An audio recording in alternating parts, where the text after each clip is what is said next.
जय हिंद दोस्तों, रखिए खन्ना के इस चैनल में आपका स्वागत है। दोस्तों आज के इस वीडियो में मैं आपको कुछ महत्वपूर्ण जानकारियां दूंगा। जैसे कि आप पीछे बोर्ड पे देख रहे हैं, इसमें से कुछ जानकारियां जुड़ी हैं इक्वल एमएसपी को लेके। इक्वल एमएसपी का केस अब जाएगा सुप्रीम कोर्ट में, तो इसकी जानकारी मैं आपको आगे दूंगा।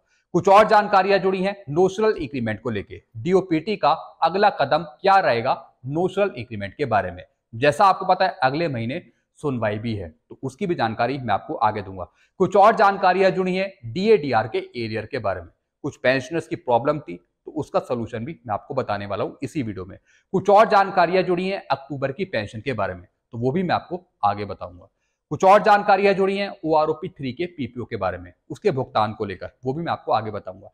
तो दोस्तों ये सभी जानकारियां आपके लिए महत्वपूर्ण होने वाली है, इसलिए इस वीडियो को आप शुरू से लेकर आखिरी तक देखेगा और अपने ग्रुप में भी शेयर कर दीजिएगा। वीडियो में आगे बढ़ने से पहले एक छोटी सी अपील कर रहा हूं, अगर आप पहली बार मेरा चैनल देख रहे हैं या फिर ये वीडियो देख रहे हैं, तो आप मेरा चैनल सब्सक्राइब भी कर सकते हैं, जिसका नाम है रक्षित खन्ना, क्योंकि ऐसी जानकारियां, ऑथेंटिक जानकारियां, सही जानकारियां आपको मिलती रहती है इस चैनल के माध्यम से।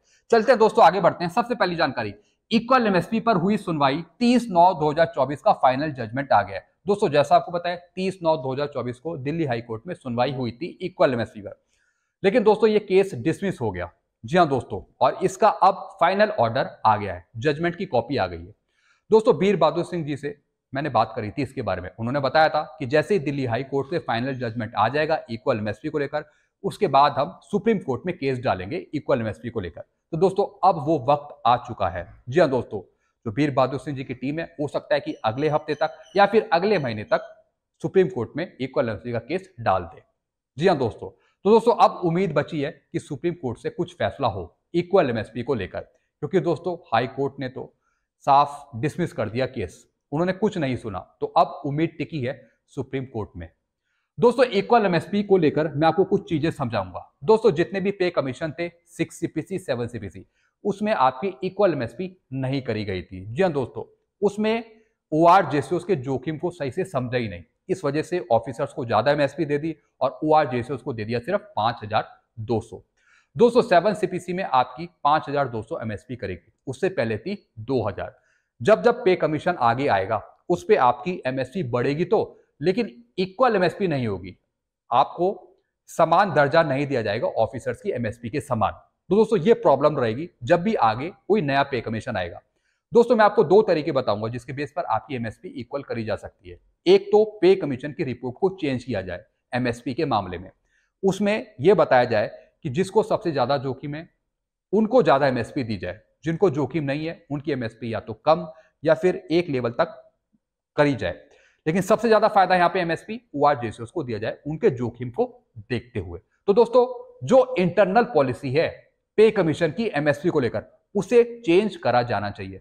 मैं तो चाहता हूं कि 8वें वेतन आयोग में ये पूरी पॉलिसी चेंज हो जाए और 8वें वेतन आयोग में ही आपकी एमएसपी इक्वल कर दी जाए, लगभग 20,000 से ऊपर।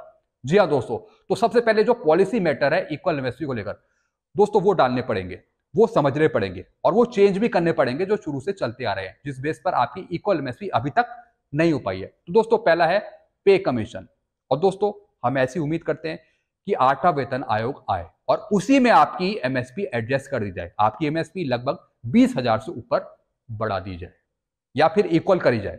तो दोस्तों सबसे पहले रूलिंग लेटर, पॉलिसी लेटर ये चेंज होनी चाहिए, तभी इक्वल एमएसपी करी जा सकती है। अगर नहीं होता ऐसा तो दोस्तों दूसरा रास्ता है सुप्रीम कोर्ट। जी हाँ दोस्तों, अब जैसा आपको पता है सुप्रीम कोर्ट तो अब जाने वाला है ये केस इक्वल एमएसपी का। अगर दोस्तों 8वें वेतन आयोग में कोई बात नहीं होती इक्वल एमएसपी को लेकर या फिर एमएसपी आपकी इक्वल नहीं करी जाती, तो दोस्तों दूसरा रास्ता बचेगा सुप्रीम कोर्ट का। ये केस सुप्रीम कोर्ट में चलता रहेगा और हम ऐसी उम्मीद करेंगे कि बाद में ऑनरेबल सुप्रीम कोर्ट भारत सरकार के अगेंस्ट कोई ऐसा ऑर्डर पास करे जिसमें यह लिखा हुआ हो कि जिसका सबसे ज्यादा जोखिम उसको बढ़ी हुई एमएसपी। जी हाँ दोस्तों, तो हम चाहते हैं कि ऐसा ही हो। तो सबसे पहले दोस्तों हम वेट करेंगे 8th सीपीसी का। अगर 8वें वेतन आयोग में सब कुछ एडजस्ट कर दिया जाता है तो दोस्तों फिर कोई दिक्कत की बात नहीं है। मैं तो यही चाहता हूं कि सुप्रीम कोर्ट का फैसला आने से पहले सब कुछ 8वें वेतन आयोग में ही सब कुछ कर दिया जाए, आपकी एमएसपी 20,000 से ऊपर बढ़ा दी जाए या फिर इक्वल कर दी जाए। और दोस्तों ये तभी होगा जब रूलिंग चेंज होगी, जब पॉलिसी लेटर यहां पे अलग बनाए जाएंगे। जो शुरू से चलते आ रहे हैं 6 सीपीसी के, 7 सीपीसी के, उसको चेंज करना पड़ेगा अगर 8वें वेतन आयोग में हमें इक्वल एमएसपी चाहिए। दोस्तों एक और चीज मैं आपको समझाऊंगा कि जब भी कोई नया पे कमीशन आएगा उसमें आपकी एमएसपी तो बढ़ेगी, एमएसपी आपकी बढ़ जाएगी, लेकिन इक्वल एमएसपी नहीं हो पाएगी जब तक कि रूलिंग चेंज नहीं होती। तो दोस्तों अगर इक्वल एमएसपी चाहिए हमें कोई नए पे कमीशन पे, तो सबसे पहले पॉलिसी लेटर ये सब चेंज करने पड़ेंगे। अगर नहीं करते तो फिर सुप्रीम कोर्ट ही एक रास्ता बचा हुआ है। फिर दोस्तों मैं आपको एक और चीज समझा दूं, 8वें वेतन आयोग में आपकी जो एमएसपी होगी वो होगी 10,000 और 11,000 के आसपास, अगर रूलिंग चेंज नहीं होती है। अगर इक्वल एमएसपी नहीं होती है 8वें वेतन आयोग में, तो ओआरजेसीओस की एमएसपी लगभग 10,400 या फिर 11,000 के आसपास होगी, और वहीं अधिकारियों की एमएसपी हो जाएगी 30,000 या फिर 31,000 के आसपास। जी हाँ दोस्तों, तो हम ये चाहते हैं कि ये सारे रूल चेंज हो। दोस्तों यहाँ पे ओआरजेसीओस को सबसे ज्यादा जोखिम है, तो इसलिए एमएसपी इनकी 20,000 से ऊपर होनी चाहिए, 20,000 से ऊपर। तो दोस्तों मेरा ऐसा कहना है, क्या आप मेरी बात से सहमत हैं?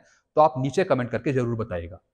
चलते हैं दोस्तों अगली जानकारी की तरफ। नोशनल इंक्रीमेंट पाने वाले पेंशनर्स की अलग अलग कैटेगरी है। जी हाँ दोस्तों, नोशनल इंक्रीमेंट के भी अलग अलग केस है, यानी जब आप रिटायर हुए तो दोस्तों उसके हिसाब से आपको नोशनल इंक्रीमेंट दिया जाएगा। ऐसा मैं नहीं कहता हूं, ऐसा डीओपीटी का ऑर्डर कहता है, ऐसा भारत सरकार कहती है। कैसे? जैसे दोस्तों कुछ पेंशनर्स जो रिटायर हुए वो 2006 से पहले रिटायर हुए और वो नोशनल इंक्रीमेंट लेने के लिए एलिजिबल हैं, लेकिन भारत सरकार के आदेश में ऐसा कुछ नहीं लिखा है कि 2006 से पहले वालों को नोशनल इंक्रीमेंट दिया जाए। इसके बेस पर ऐसा कहीं साफ साफ नहीं लिखा हुआ है, लेकिन दोस्तों इसके अगेंस्ट जो एएफटी के आदेश हैं वो बिल्कुल साफ है कि जिन्होंने पूरी 1 साल की सर्विस करी है पहले, यानी जब वो रिटायर हुए और उससे पहले जो उनको इंक्रीमेंट मिला, पूरे 1 साल की सर्विस करी है, तो वो इंक्रीमेंट उनको दिया जाना चाहिए, ऐसा कोर्ट कहता है। लेकिन भारत सरकार ऐसा नहीं कहती जो पेंशनर 2006 से पहले आए हैं उनके लिए। लेकिन दोस्तों जो पेंशनर 2006 के बाद आए हैं उनके लिए है कि भारत सरकार ने कहा है कि इनको नोशनल इंक्रीमेंट दिया जाए, वो भी 1 जुलाई का, उनके लिए आदेश में लिखा हुआ है। ऐसे दोस्तों जो 2016 के बाद आए हैं उनके लिए भी आदेश में लिखा हुआ है, और वो लिखा हुआ है 2 तरीके से, यानी जो जून में रिटायर हुए उन्हें जुलाई का इंक्रीमेंट, जो दिसंबर में रिटायर हुए उनको जनवरी का इंक्रीमेंट, ऐसा भी लिखा हुआ है। तो दोस्तों क्लियर पॉलिसी नहीं है, क्लियर पॉलिसी कहीं भी नहीं दे रखी है गवर्नमेंट ने कि ऐसा कर दो। तो दोस्तों जितने भी जजमेंट है वो सब पेंशनर्स के फेवर में है, पेंशनर्स को फायदा मिल जाएगा अगर वो कोर्ट केस करते हैं। फिर दोस्तों सुप्रीम कोर्ट का एक ऑर्डर था 11 अप्रैल 2023 का, और दोस्तों ये लागू होना है 1 मई 2023 से, 1 मई 2023 से ये लागू होगा। और दोस्तों जो भी इसका बेनिफिट है नोशनल इंक्रीमेंट का वो 1 मई 2023 से ही देखने को मिलेगा। नोशनल इंक्रीमेंट तो दे दिया जाएगा, तो दोस्तों इसमें भी कट ऑफ डेट है 11 अप्रैल 2023, यानी इसके बाद जो पेंशनर आएंगे उनको बेनिफिट मिल पाएगा। और दोस्तों जो इससे पहले के पेंशनर्स हैं उनको फायदा मिलेगा, लेकिन उनको कोर्ट केस करना पड़ेगा। अगर वो कोर्ट केस करते हैं, जीतते हैं, तब उनको नोशनल इंक्रीमेंट मिलेगा। दोस्तों ये सब पॉलिसी भारत सरकार ने बनाई है, यानी सबको एक जैसा फायदा नहीं है, किसी को कुछ फायदा, किसी को कुछ फायदा, किसी को नुकसान तो किसी को फायदा, किसी को कुछ भी फायदा नहीं। तो ये सब भारत सरकार की बनाई हुई पॉलिसी है, तो इसको चेंज करना पड़ेगा, यानी एक जैसा ऑर्डर सभी के लिए लागू किया जाए। जी हाँ दोस्तों, जैसा कि एडिशनल पेंशन पे, भैया एडिशनल पेंशन का ऑर्डर है कि 80 साल जैसे ही आप पार करेंगे उसके बाद सबको एडिशनल पेंशन दी जाएगी। तो दोस्तों है तो वो एक ही ऑर्डर ना, तो वो सब पेंशनर्स पे लागू हो रहा है। ऐसी और भी ऑर्डर सब पेंशनर्स पे लागू करने पड़ेंगे। अब दोस्तों 2006 से पहले अलग, 2006 के बाद आए अलग, 2016 के बाद अलग, 2016 से पहले अलग, ये सब अलग अलग डिफरेंसेस है क्रिएट करने के लिए, जो मैं नहीं चाहता कि भारत सरकार को ऐसा करना चाहिए। एक जैसी पॉलिसी हो और वो भी सबके लिए। फिर दोस्तों एक और मैं आपको जानकारी दूंगा, डीओपीटी के फाइनल ऑर्डर का वेट करिए। जी हाँ दोस्तों, अभी डीओपीटी ने कोई फाइनल ऑर्डर नहीं निकाला है नोशनल इंक्रीमेंट का, इसकी जो सुनवाई है वो नवंबर में होनी है। तो हम ऐसी उम्मीद करते हैं कि नवंबर दिसंबर तक सभी पेंशनर के लिए डीओपीटी एक फाइनल ऑर्डर निकाले नोशनल इंक्रीमेंट का। जी हाँ दोस्तों, और पेंशनर्स को कोर्ट केस करना ना पड़े, उनसे जो पैसे लिए जा रहे हैं वकीलों द्वारा वो ना देना पड़े, क्योंकि दोस्तों एक अगर जनरल ऑर्डर निकल आए तो फिर पेंशनर्स कोर्ट केस करने से बचेंगे, उनको कोर्ट केस करने की जरूरत ही नहीं पड़ेगी। तो दोस्तों मैं नहीं चाहता कि सब पेंशनर्स कोर्ट केस करें या फिर वकीलों को पैसे दें। तो दोस्तों मैं चाहता हूं कि भारत सरकार या फिर डीओपीटी एक फाइनल ऑर्डर इस पे निकाल दे, और मैं चाहता हूं कि ये फाइनल सुनवाई हो जो अगले महीने होने वाली है, और एक जनरल ऑर्डर सभी पेंशनर्स के लिए निकाला जाए और ऑटोमेटिकली नोशनल इंक्रीमेंट दिया जाए पेंशनर्स को। चलते हैं दोस्तों अगली जानकारी की तरफ। स्पर्श की ज्यादातर कोशिश रहेगी कि दिवाली तक पेंशनर्स को भुगतान कर दिया जाए ओआरओपी 3 एरियर का जिनको नहीं मिला, या फिर डीएडीआर का एरियर का। दोस्तों स्पर्श की ज्यादातर कोशिश रहेगी कि दिवाली से पहले आपको भुगतान कर दिया जाए डीएडीआर का एरियर का 3 महीने का, और जिनको ओआरओपी 3 का एरियर नहीं मिला वो भी दे दिया जाए। जी हाँ दोस्तों। तो दोस्तों दिवाली से पहले आपको एरियर मिल सकता है, चाहे वो OROP3 का एरियर हो या फिर DADR का एरियर हो। जिनको मिल गया OROP3 का एरियर उनको नहीं मिलेगा, उनको सिर्फ अक्टूबर की पेंशन बढ़ के मिलेगी। जिनको नहीं मिला एरियर उनको एरियर भी मिल सकता है और उनको बढ़ी हुई पेंशन भी मिलेगी OROP3 के अनुसार अक्टूबर की। बाकी दोस्तों आपके पीपीओ जनरेट हो रहे हैं, धीरे धीरे जनरेट हो गए। जिनके जनरेट हो गए हैं उनको बढ़ी हुई पेंशन मिलेगी अक्टूबर की, ये फाइनल है। जिनके भी जनरेट हो गए, एरियर आपको मिल गया तो वेल एंड गुड, ठीक है। अगर नहीं मिला तो वो भी आपको मिल जाएगा। फिर दोस्तों अगली जानकारी, हमारे ऑफिस का मानना है कि थोड़ी ज्यादा मेहनत कर ली जाए और दिवाली से पहले एरियर दी जाए। जी हाँ दोस्तों, हमारी कोशिश रहती है कि दिवाली आने वाली है, सबको इंतजार रहता है कि दिवाली से पहले कुछ ना कुछ मिले, चाहे वो बोनस हो, चाहे वो किसी चीज का भी एरियर हो। भले ही दोस्तों बोनस ज्यादा ना हो या फिर एरियर ज्यादा ना हो, लेकिन मन में थोड़ी खुशी होती है कि दिवाली से पहले हमारे खाते में कुछ पैसा आ गया, तो हम इससे अच्छी दिवाली मना सकते हैं या फिर थोड़ी बहुत खुशी बांट सकते हैं। दोस्तों ये इंटरनली होती है, मैं अपनी तरफ से नहीं बता रहा। मुझे भी थोड़ी बहुत खुशी होती है अगर मुझे एक दिन पहले, 2 दिन पहले एरियर मिल जाए, भले ही वो 1000 रुपए मिले या फिर 1500 रुपए मिले, बस मन में आ जाता है कि मिल गया, बस हमें दिवाली से पहले मिल गया। दोस्तों ऐसे ही हम भावनाएं अपने पेंशन के लिए सोचते हैं।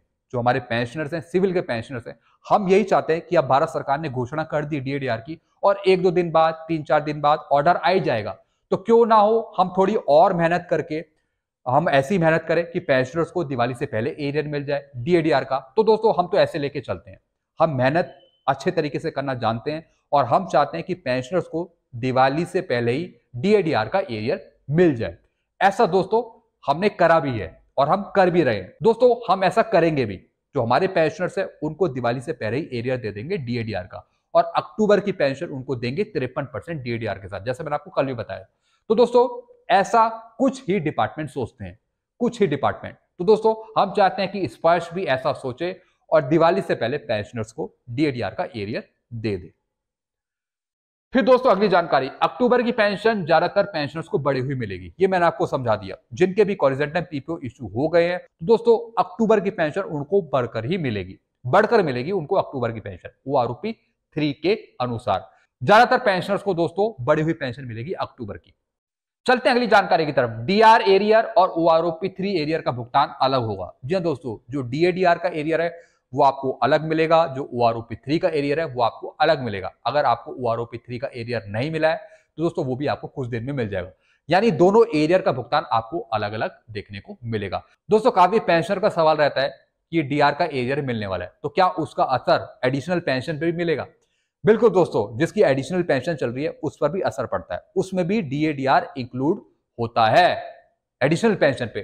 तो दोस्तों जितना आपका टोटल एरियर होगा उसी में आपकी एडिशनल पेंशन का भी एरियर होगा। बिल्कुल दोस्तों, अब ऐसा नहीं है कि एडिशनल पेंशन का एरियर आपको अलग मिलेगा, बाकी नॉर्मल DADR का एरियर आपको अलग मिलेगा, ऐसा नहीं है। जो टोटल आपका एरियर आएगा, अगर आप एडिशनल पेंशन लेते हैं तो उसी में वो एडजस्ट कर दिया जाता है टोटल एरियर में।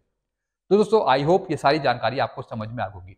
फिर भी आपके कुछ डाउट है, प्रॉब्लम है, तो आप नीचे कमेंट कर सकते हैं। मुझे अच्छा लगता है कि मैं आपके सवालों का जवाब देता हूं। दोस्तों कई बार मुझे टाइम नहीं मिल पाता, लेकिन मैं रैंडमली आपको पिक करता हूं, उसके जवाब देता हूं। तो दोस्तों आप कमेंट करते रहिए और पूछते रहिए सवाल। वीडियो में ये खत्म करता हूं। चैनल आपको अच्छा लगता है तो चैनल को आप लाइक भी कर सकते हैं, शेयर भी कर सकते हैं, सब्सक्राइब भी कर सकते हैं, जो आपका मन करे वो आप कर सकते हैं। वीडियो में ये खत्म करता हूं। Thank you so much.